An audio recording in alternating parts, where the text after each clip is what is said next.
Muy bien, el tema de hoy es características de los seres vivos y esta clase va para el segundo año de secundaria del Colegio Matemático San Diego.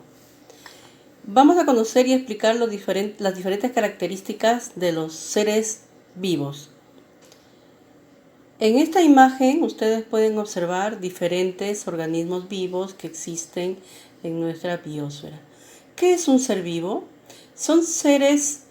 Son organismos complejos que están formados por una o más células que tienen la capacidad de desempeñar diferentes funciones. Los seres vivos son bacterias, algas, plantas que existen en nuestro planeta. Y finalmente, el reino animalia, que se divide en vertebrados e invertebrados. Muy bien, vamos a hablar de las características que tiene todo ser vivo. Hemos representado con el color rojo la primera letra de cada palabra para formar una mnemotécnica y poder recordarlo con facilidad. Hemos formado el MinCrash. M de metabolismo, I de irritabilidad, M de movimiento, C de crecimiento, R de reproducción, A de adaptación, C de crecimiento y por último H de homeostasis. Esta C se refiere a la complejidad de las estructuras.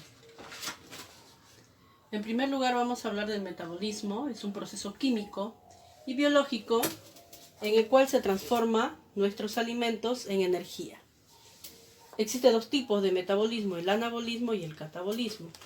El anabolismo se refiere que cuando se sintetizan las moléculas complejas a moléculas sencillas, liberando ATP. Y el catabolismo es un proceso de degradación de moléculas grandes a moléculas sencillas, como por ejemplo la glucólisis. La irritabilidad es la capacidad que tiene todo ser vivo de reaccionar ante un estímulo. Es decir, es la respuesta apropiada de todo ser para el estímulo momentáneo. Puede ser físico o químico. Por ejemplo, acá tenemos un cuerpoespín. Ante la amenaza libera las espinas de su cuerpo. O sea, son las respuestas variadas y va a depender del organismo, del tipo y de la cantidad del estímulo. Así también si le ponemos mucha luz, la pupila se contrae y si le ponemos menos luz, se va a dilatar. También vemos que las plantas dirigen su crecimiento al estímulo de la luz. Movimiento. Es la respuesta más observable de un ser vivo frente a un estímulo. Todos los seres vivos están en constante movimiento. Por ejemplo, desde el movimiento que existe dentro de una célula, los movimientos de locomoción de los animales y los movimientos de las plantas buscando la luz. A continuación, el crecimiento. Como consecuencia de la alimentación, al asimilar los nutrientes, los seres vivos crecen y se desarrollan. El ser vivo puede crecer tanto en el aumento del número de células como el aumento del volumen, del tamaño de sus células. El desarrollo es el aumento de complejidad y organización. Va a depender de la madurez y la edad. Acá pueden observar, los seres humanos crecen por periodos, pero se desarrollan toda la vida. Y las plantitas crecen toda la vida. La reproducción. La reproducción es la función más importante de los seres vivos. Es la capacidad de producir nuevos individuos. ¿Para qué? Para perpetuar nuestra especie y no desaparezca. Existen dos tipos de reproducción, sexual y asexual. En la sexual vamos a necesitar de dos progenitores, hembra y macho. En este caso sería óvulo y espermatozoide, para poder formar nuevos individuos. Y en la reproducción sexual no es necesario dos progenitores de una sola célula madre. Se puede formar células hijas por fragmentación, gemación, estrobilación, etc. Siguiente característica tenemos la adaptación. La adaptación es la respuesta de un ser vivo frente a las adversidades del medio ambiente. Se produce cuando el estímulo es permanente. O sea, cada especie ha vivido diferentes procesos de evolución para poder adaptarse a su medio. Por ejemplo, aquí, como dice Lamarck, esta es la teoría del lamarckismo, que de acuerdo a la función se desarrolla el órgano. Es la ley del uso y desuso. También tenemos al colibrí, al oso polar que ha desarrollado mayor pelaje debido al frío de los polos. También observamos aquí un insecto que se ha mimetizado del color de las hojas de su hábitat para poder protegerse. En cuanto a la complejidad de las estructuras, los seres vivos presentan un gran número de niveles de organización, desde bioelementos como el carbono, hidrógeno, oxígeno, nitrógeno, fósforo, azufre, etc. Estos se van a agrupar y van a formar biomoléculas, que son las proteínas, carbohidratos, lípidos, vitaminas, ácidos nucleicos, etc., que van a constituir organelas como el aparato de Golgi, el retículo endoplasmático, los lisosomas, ribosomas, mitocondrias, para formar a la célula. Estas se agrupan y van a formar tejidos. Estos tejidos también se agrupan y nos dan órganos, los cuales van a formar aparatos y sistemas, y finalmente va a constituir a un ser vivo. Aquí vamos a observar los niveles de organización químico, biológico y ecológico. Finalmente, y no menos importante, la homeostasis. La homeostasis es la capacidad de mantener el equilibrio interno de un organismo, es decir, las condiciones internas constantes. Al romperse este equilibrio se pueden originar enfermedades. Entre las condiciones internas que deben mantenerse constantes se encuentran la concentración de electrolitos, la temperatura corporal, etc. Por ejemplo, si aumenta la temperatura se va a ocasionar una fiebre, el cuerpo reacciona liberando el sudor para bajar la temperatura. Todo este proceso va a transportar oxígenos, nutrientes, hormonas y va a eliminar desechos que mantienen el balance hidroelectrolítico de nuestros tejidos. Tanto los organismos vivos como un perro o una planta, como los objetos inanimados como una piedra o el agua, están constituidos por los mismos componentes químicos, los átomos y las moléculas. Sin embargo, los organismos vivos son sistemas integrados cuyas propiedades distintivas exceden a las que resultan de considerar la suma de esos átomos y moléculas individuales. Es decir, un organismo vivo es mucho más que solo la suma de sus partes. Podríamos decir que en este caso 1 más 1 es más que 2. En este punto es necesario conocer los niveles de organización de la materia y de los seres vivos. Bienvenidos a una nueva edición de Nutrimente. El nivel de organización más simple de la materia es el nivel subatómico.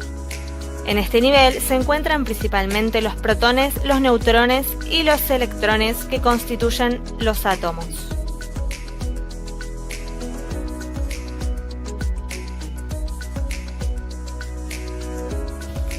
En un siguiente nivel, los átomos individuales forman moléculas. De esta manera, pasamos del nivel atómico al nivel molecular. El nivel molecular contiene los niveles atómico y subatómico y moléculas más complejas o macromoléculas formadas a partir de moléculas más simples.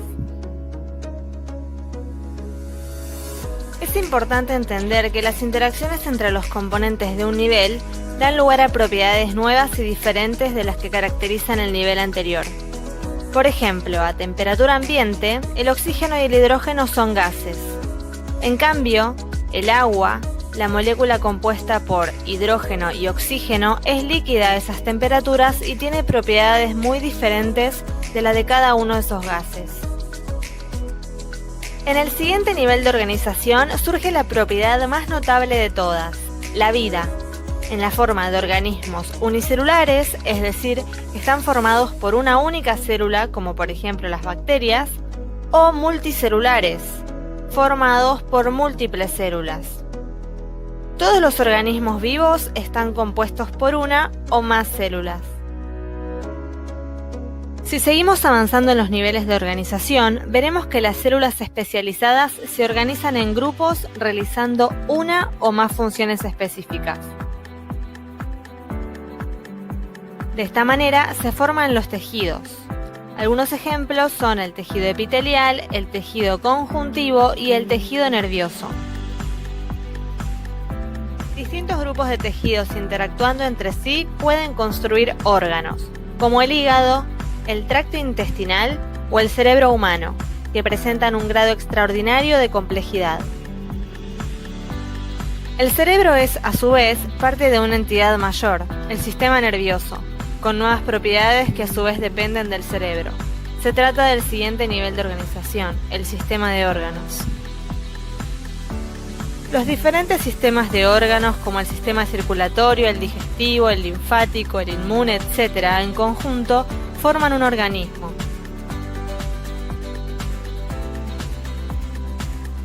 El organismo individual no es el último nivel de organización biológica. Los organismos interactúan y son parte de un sistema mayor, compartiendo tiempo y espacio con otros organismos. Así se construyen las poblaciones, que a su vez forman comunidades, que forman ecosistemas. El último nivel de organización es la biosfera, que comprende no solo la gran diversidad de plantas, animales y microorganismos y sus interacciones mutuas, sino también las características físicas del ambiente y del propio planeta Tierra. En resumen, en la naturaleza podemos encontrar diferentes niveles de organización de la materia, cada uno más complejo que el anterior y con propiedades que son más que únicamente la suma de las partes que lo conforman.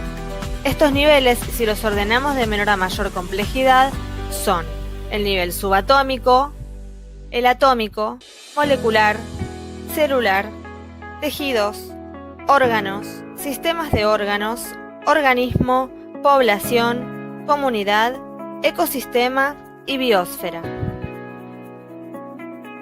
Para terminar, leamos un ejemplo. Un protón y un electrón forman en conjunto el átomo de hidrógeno, representado con la letra H. Aquí pasamos del nivel subatómico al atómico.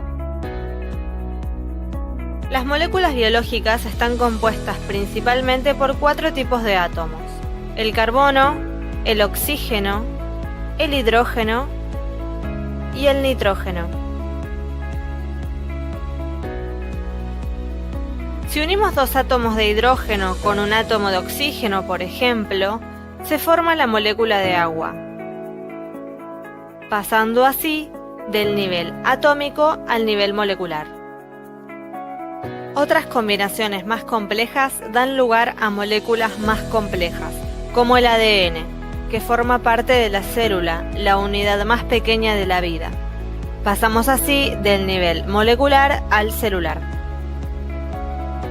Supongamos que hablamos de una neurona.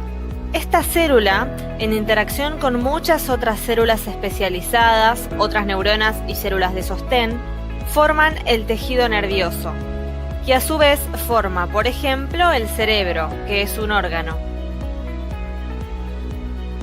El cerebro, junto con la médula espinal y los nervios, forman el sistema nervioso, que permite a los organismos responder a los cambios continuos de su medio externo e interno y controla e integra las actividades funcionales de los órganos y demás sistemas de órganos del organismo, de, por ejemplo, un mono.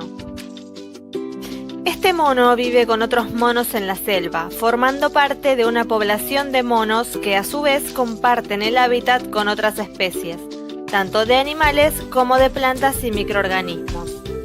Los seres vivos que viven en un ecosistema determinado forman la comunidad biológica, ya que interactúan entre sí y dependen unos de otros, formando el equilibrio del ecosistema. Si consideramos todos los ecosistemas y comunidades biológicas que se encuentran en la Tierra en su conjunto, llegamos finalmente al último nivel de organización, la biosfera. Como verás, el estudio de la biología puede ser muy complejo y apasionante, ya que abarca todos los niveles de organización que acabamos de mencionar.